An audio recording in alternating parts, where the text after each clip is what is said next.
제가 청년 때에 음악을 되게 좋아했습니다. 그래서 그 음악을 하는 것도 약간 좋아했지만 듣는 거를 굉장히 좋아했어요. 그래서 제가 LP판, 여러분 다 아시죠? 클래식 그 LP를 모으는 분들도 요즘 있으시더라고요. 전축이라고 했죠, 예전엔. 그래서 LP판, 동그란 큰 까만 원반에 녹음을 해놓은 것을 바늘을 통해서 음악을 듣잖아요. 그 LP판을 꽤 모았습니다. 그때는 굉장히 소중했어요.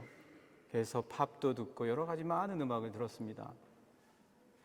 듣다가 결국은 찬양이에요. 결국은 이거 들으면 좋겠다. 이거 들으니까 감동이 있다. 이거 들으면 내 마음이 굉장히 뜨겁다. 이렇게 좋은 노래도 있었다. 그런데 듣다가 보면 결국은 하나님을 찬양하는 노래다라는 것이죠. 책도 이것저것 많이 모아요. 신학생들 또 책 욕심이 많아요.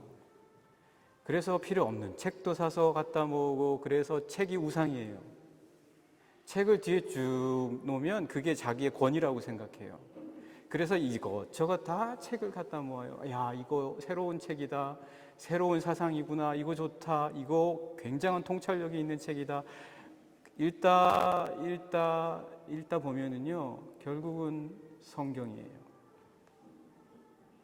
결국은 하나님 말씀이에요. 와, 여기에 이 공연이 있다, 저기에 저 공연이 있다, 막 다니잖아요. 결국은 예배입니다.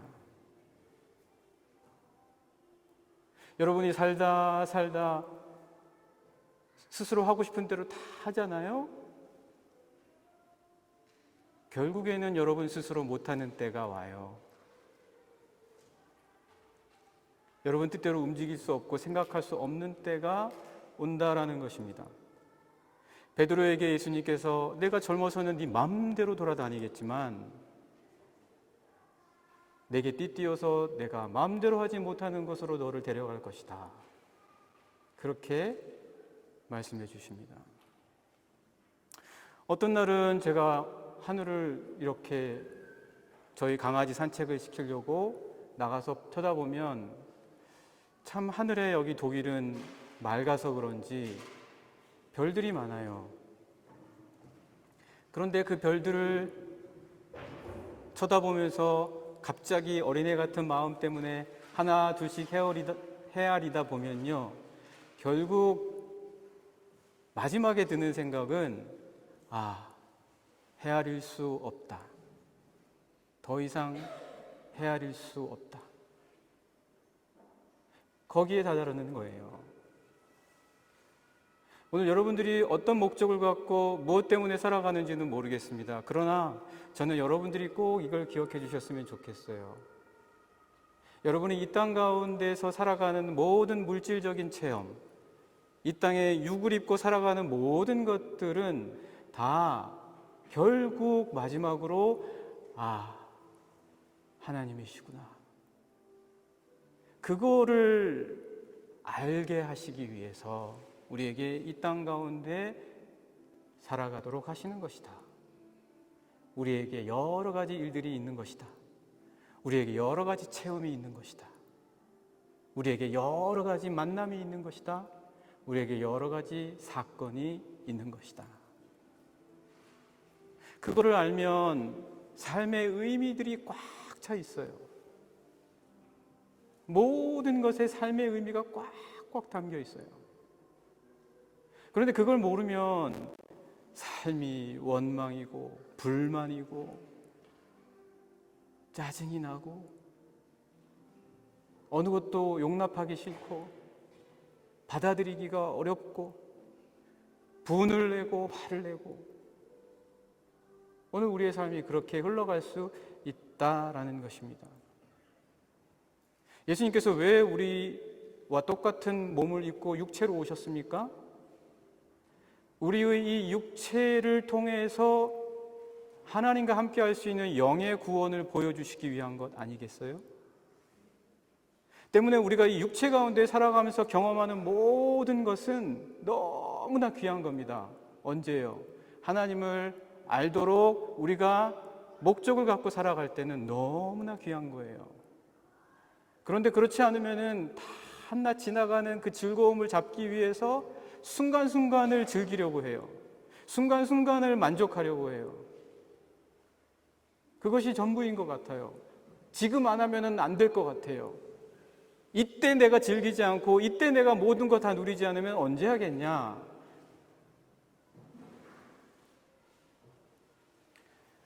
이렇게 우리가 이 육체를 입고 살아가는 이 땅 가운데에서의 체험은 그만큼 중요하다. 그만큼 중요하다.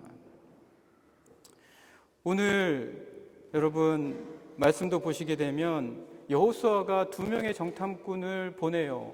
똑같은 실패를 경험했던 예전에 12정탐꾼의 상처가 있는데 왜 그 두 사람을 이 약속의 땅을 정탐하라고 보내냐는 거예요. 체험해라. 그 가운데에서 너희가 분명 겪을 것들이 있을 것이다. 체험해라. 너희들이 이 광야에서 경험했던 것보다 더 분명하게 이 땅에서 역사하시는 하나님의 음성을 경험할 것이니 들어가서 체험해라. 오늘 여러분들에게 주신 이 땅 가운데서의 삶에도 그런 의미들이 있다라고 생각해 보십시오.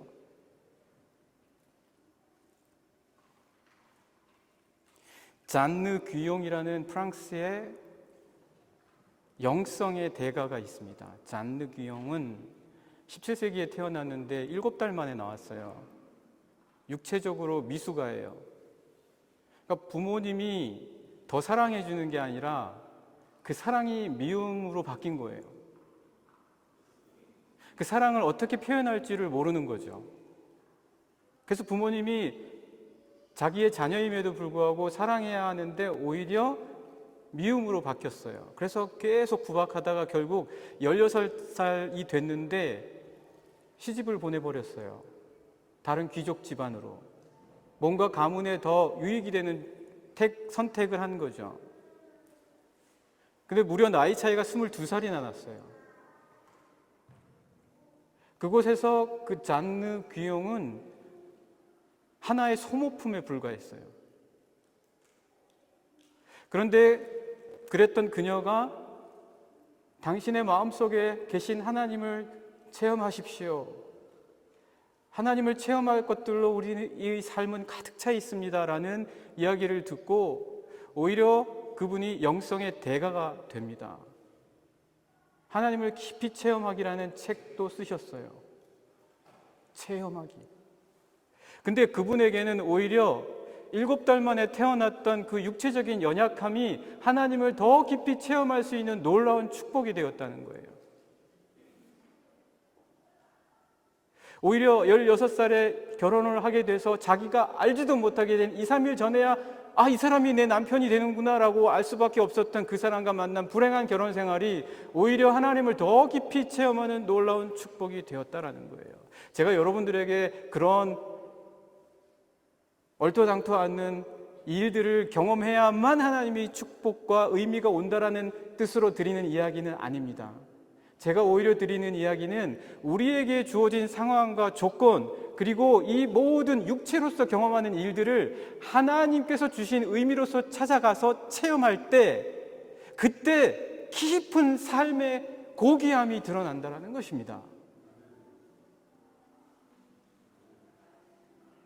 오늘 이 여리고라는 거대한 성벽을 이 두 정탐꾼이 맞닥뜨렸어요. 이 거대한 여리고라는 이 성벽은 무려 가장 높은 곳이 14m에 이른다고 합니다. 14m에 이르는 성벽을 여리고를 정복하려면 도대체 이 이스라엘 백성이 도대체 뭘 해야 됩니까? 그리고 이 성벽은 이중벽이었대요. 외벽이 있고 내벽이 있었다고 합니다. 그리고 5m의 기초 성벽이 있고 그 위에 또 하나 덧댄 벽이 있었대요. 어떻게 이 성벽, 이 거대한 성벽 앞에서 이 외적인 물질적인 상황과 조건 속에서 이 두 정탐꾼이 맞닥뜨린 이 여리고라는 성을 도대체 어떻게 해야 합니까? 이 여리고 피하고 싶죠. 돌아가고 싶죠. 우회하고 싶어요. 안 겪고 싶어요. 그래서 다른 길로 가고 싶어요. 그런데 여러분, 이 여리고 성을 통과해 갈 수 있었을까요? 민수기 13장 29절 말씀 한번 잠깐 보겠습니다. 민수기 13장 29절입니다.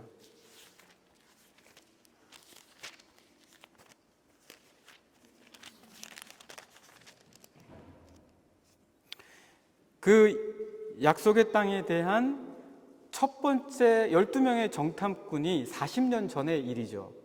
그 정탐꾼이 그 땅에 대한 보고를 하는 거예요. 그 땅이 어떤 땅이었는지. 13장 29절을 한번 같이 읽겠습니다. 시작. 아말렉인은 남방 땅에 거주하고 헷인과 여부스인과 아모리인은 산지에 거주하고 가나안인은 해변과 요단가에 거주하더이다. 그러니까 여러분 쉽게 말하면 동서남북으로 다 가나안 민족들이 살고 있었던 거예요. 그러니까 여리고를 패스해서 가나안으로 들어가면 꼼짝없이 그 안에 갇히는 거예요. 해변가에도 있고요. 산지, 주로 이스라엘의 산지는 저 북쪽에 있고 이 남쪽 주변으로 있어요. 그리고 동쪽은 요단강가예요. 그러니까 여리고를 패스해서 들어가면 꼼짝없이 갇히는 거예요. 그곳에서 우리가 이제 약속의 땅이다 하고 주저앉으면 언제 사방에서 몰려드는 이방 민족의 위협 속에 다시금 그들이 그 땅을 떠나야 될지 모르는 상황이었다라는 거죠. 절대 패스할 수 없는 거예요. 여러분, 우리도 우리 삶에서 도망치고 싶은 상황이 있어요. 벗어나고 싶은 상황이 있어요. 경험하고 싶지 않은 순간이 있어요. 네, 만약 여러분이 준비가 안 됐다면 비켜가세요. 그러나 그런 순간은 언제든지 또 옵니다. 여러분들이 또 경험하고 또 경험하고 또 경험해서 결국은 하나님이시다라는 것을 느낄 때까지 또 오고 또 오고 또 온다라는 거예요. 그래서 어떻게 보면 이 여리고 성벽을 대하는 거는 도망가고 싶어하는 자기 자신을 대하는 거나 마찬가지인 거예요. 피하고 싶은 자신의 영적 상태를 맞서는 것과 다름이 없는 거예요. 여리고 성벽이 문제가 아니에요. 자기 자신이 문제인 거예요. 그 자기 자신과 맞설 수 있냐 없냐, 이것이 문제다라는 것이죠. 그런데 놀랍게도 그들이 이 여리고 성벽에 들어갔을 때 이런 일들이 벌어집니다. 여러분, 지난 시간에 우리가 세 번째 강의 시간을 통해서 아시겠지만 오늘 한번 또 말씀을 보시게 되면 15절, 16절 같이 여러분들과 함께 읽겠습니다. 본문 15절, 16절입니다. 시작. 라합이 그들을 창문에서 줄로 달아 내리니 그의 집이 성벽 위에 있으므로 그가 성벽 위에 거주하였음이라. 라합이 그들에게 이르되 두렵건대 뒤쫓는 사람들이 너희와 마주칠까 하노니 너희는 산으로 가서 거기서 사흘 동안 숨어 있다가 뒤쫓는 자들이 돌아간 후에 너희의 길을 갈지니라. 이 기생 라합이 있었던 집이 성벽 위래요. 그래서 성벽 위에 거주했대요. 성벽이라는 말씀이 나오고 있어요. 이 성벽이 도대체 그들이 넘어서야 할 이 두려운 성벽, 이것을 어떻게 하냐? 그런데 오늘 이 기생 라합이 성벽에 살고 있었다라는 거예요. 어떤 성경, 어떤 영어 성서 번역은 into the wall, 그녀의 집은 성벽 안에 있었다라는 식으로 표현이 되어 있어요. 이 성벽 자체예요. 독일어 성서 보면 an der Wand. 이 성벽 자체가 우리가 넘어서야 할 것이다. 그런데 이 기생 라합이요, 처음 보는 거잖아요. 그런데 그 기생 라합이 이 성벽을 다루고 있다는 거예요, 지금.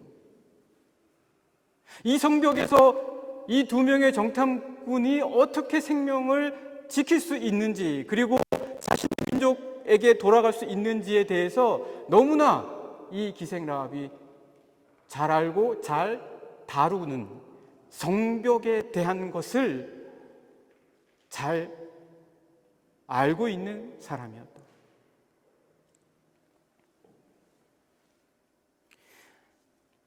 사랑하는 영락의 성도 여러분, 이 두 명의 정탐꾼이 무엇을 보았겠습니까? 무엇을 체험했겠습니까? 성벽이 문제가 아니다. 성벽보다 더 큰 힘을 보게 됩니다. 성벽보다 더 큰 힘이 있구나. 성벽이 있다 할지라도 그 성벽을 무력하게 하는 놀라운 역사가 있구나라는 것을 알게 됩니다. 여러분, 제자들이 예수님과 함께 마태복음 24장을 보면 성전을 이렇게 걸어 나오면서 주님, 이 성전이 거대하지 않습니까? 이렇게 얘기를 해요. 그때 주님이 뭐라고 말씀하십니까? 여러분 기억나십니까? 돌 위에 돌 하나도 남지 않을 것이다. 너희들 보기에 이 성전이 거대한 것처럼 보이냐? 이건 그냥 돌이야. 이건 그냥 돌에 불과해. 돌보다 더 큰 이가 계신다. 그 돌을 다루시는 분이 계신다.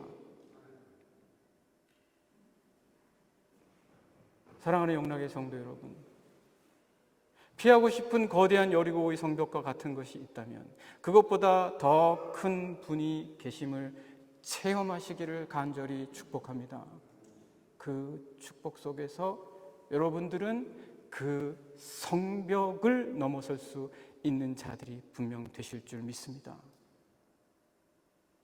체험해야죠.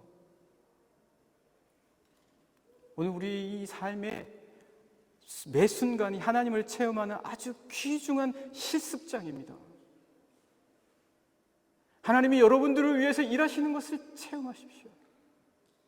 여러분의 삶보다, 여러분의 상황보다, 그 조건보다 더 큰 이가 계심을 여러분들이 매 삶에서 누리시기를 간절히 원합니다. 이제 두 번째로 한번 넘어가 볼까요?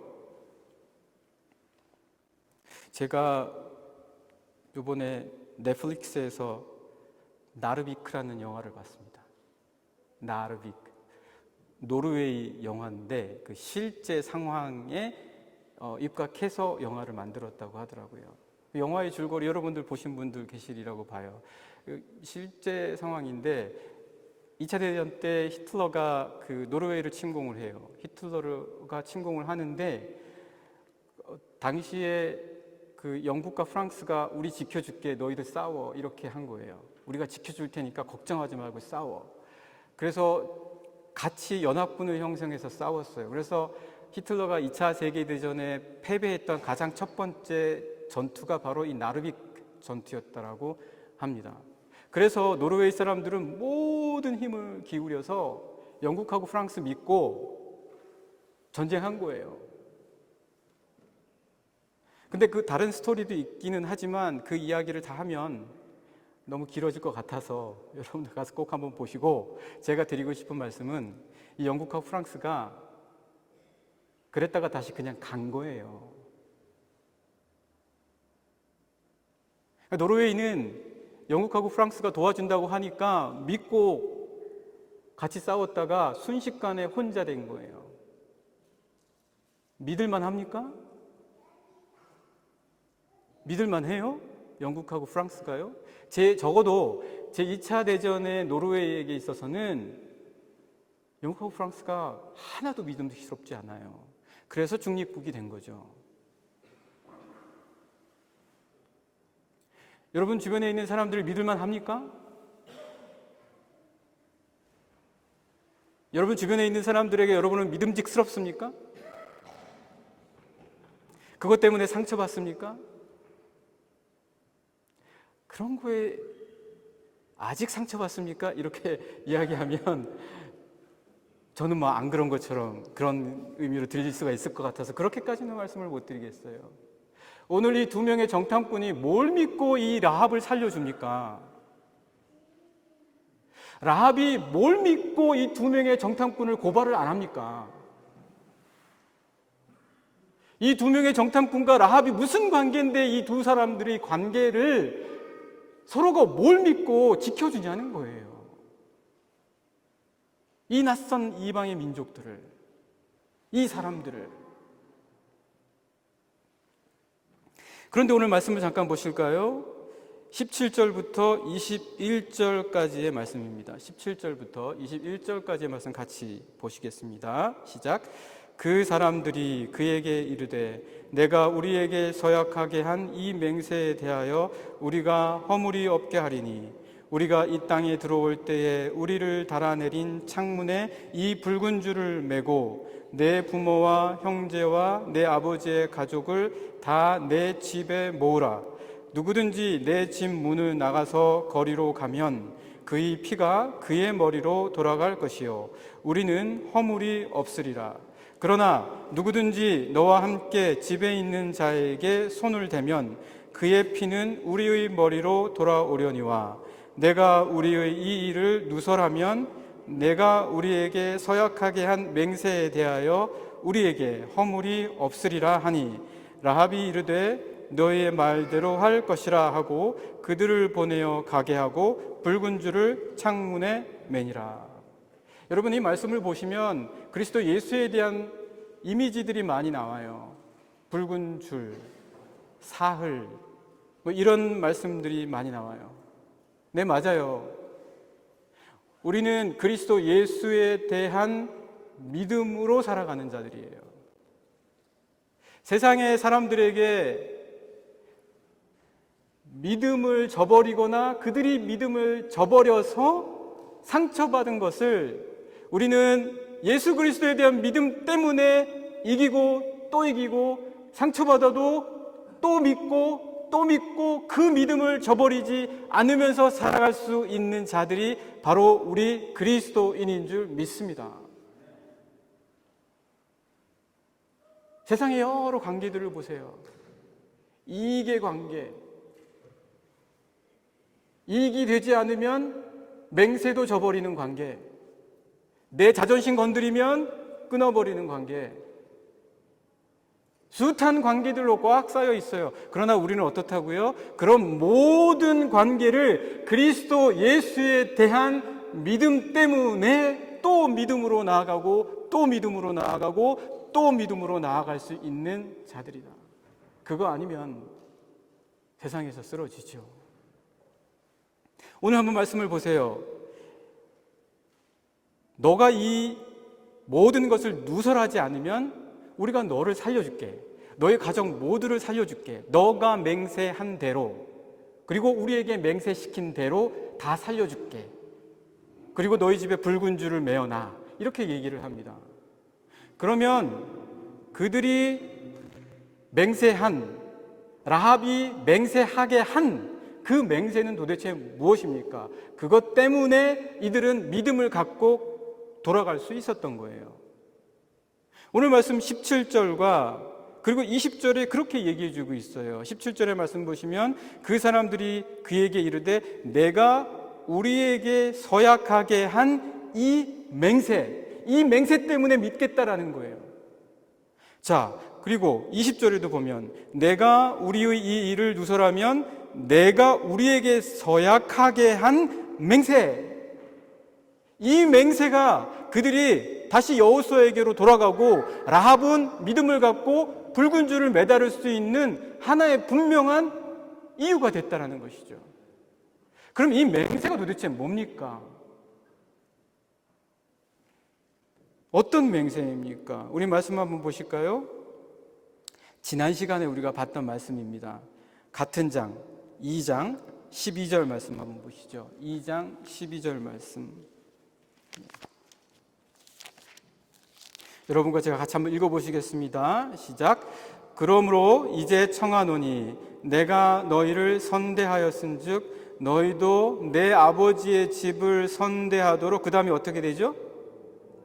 여호와로 내게 맹세하고 내게 징표를. 너희의 맹세는 필요 없다. 처음 보는 너희들에게 내가 뭘 믿겠냐? 그러나 내가 이 성벽에 살면서 너희에 대한, 너희가 믿는 하나님, 그리고 너희를 출애굽시키신 하나님, 그 하나님이 어떤 분이신지를 내가 보고 들었다. 그 하나님으로 내게 맹세해라. 그 하나님으로 내게 맹세한다면 내가 어떤 일을 당할지라도 나는 그 하나님 때문에 살 줄 믿는다. 여러분, 세상에서 사람들이 하는 맹세 너무 의지하지 마세요. 이 말은, 제가 드리는 말은요, 세상 사람들의 다 의심하고 돌아다니라는 이야기가 아니에요. 그 사람들이 여러분에게 맹세해서 그 맹세가 어긋난다 하더라도 상처받지 말라는 거예요. 오히려 그리스도 예수에 대한 믿음으로 그렇게 상처받은 것을 또 이기고 또 믿어주라는 거예요. 또 품으라는 거예요. 또 믿음의 약속을 서로 세우며 믿음의 관계를 만들어 가라는 거예요. 안 그러면 이것 때문에 끊고 저것 때문에 끊고 나중에는 나 혼자 살아요.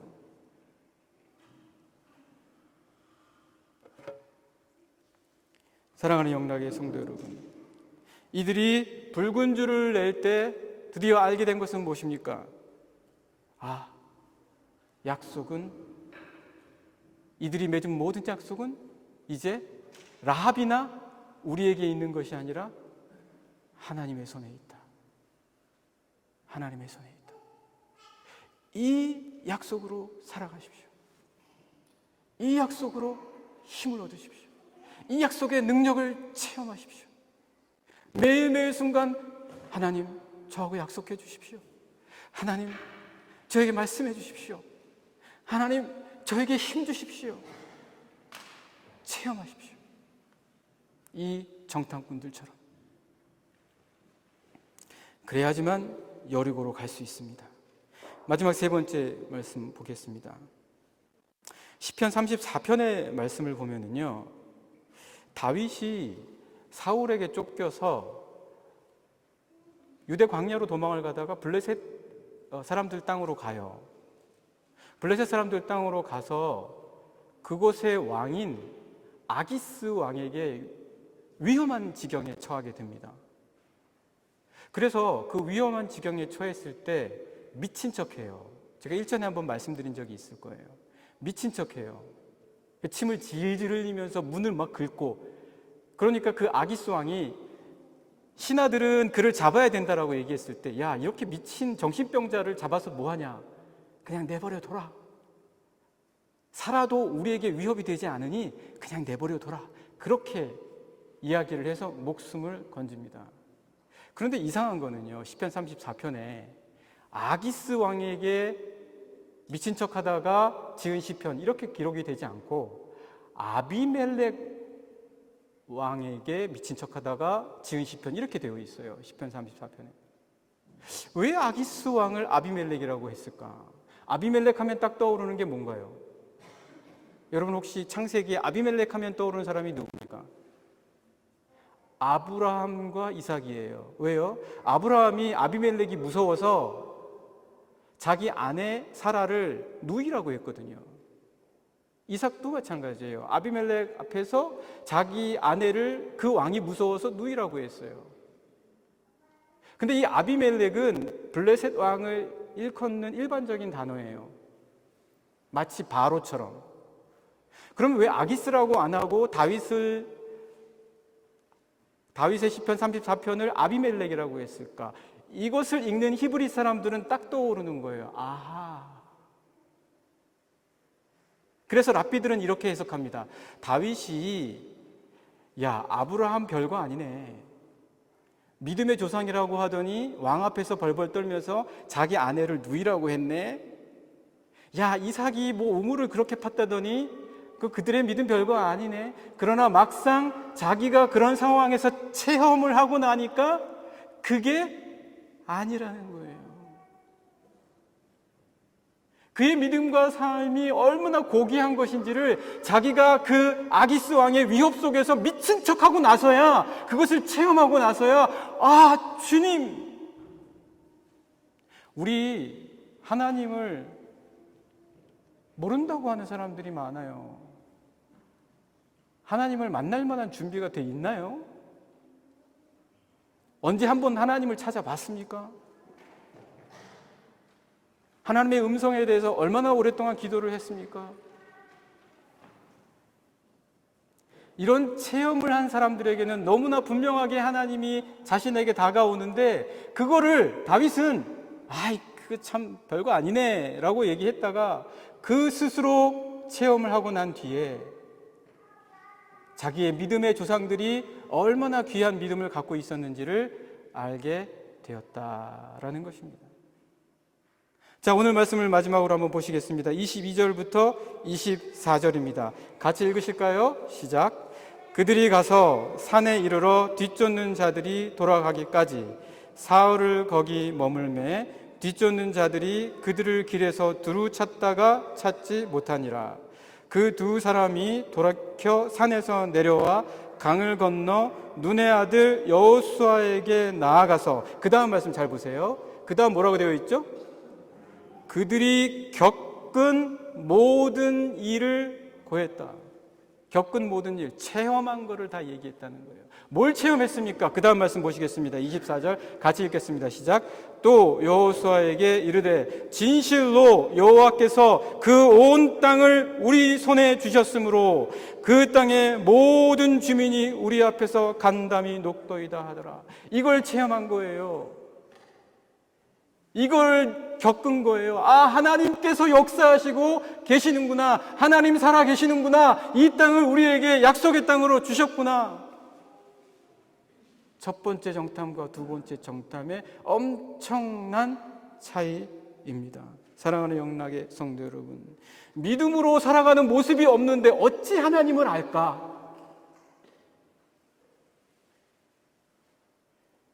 삶에서 믿음이 보여지지 않는데 어찌 응답이 있을까?